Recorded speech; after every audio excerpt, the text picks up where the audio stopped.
দেখো বন্ধুরা, chilli chicken করব, তাই চিকেনের মধ্যে আমি আদা রসুন বাটা, গোলমরিচ গুঁড়ো, ডিম, কর্নফ্লাওয়ার দিয়ে চিকেনগুলো আমি ভেজে নিয়েছি। তেলটা হয়ে গেছে, তেলের মধ্যে আমি রসুন কুচি দিয়ে দিলাম। এরপর আমি পেঁয়াজগুলো দিয়ে দিচ্ছি।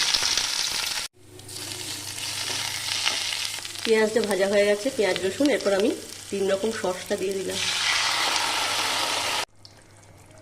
দেখো, আমি গোলমরিচ একটু মিষ্টি দিয়ে দিলাম। এরপর আমি কর্নফ্লাওয়ারটা জলে গুঁড়ে রেখেছিলাম, ওটা দিয়ে দিলাম।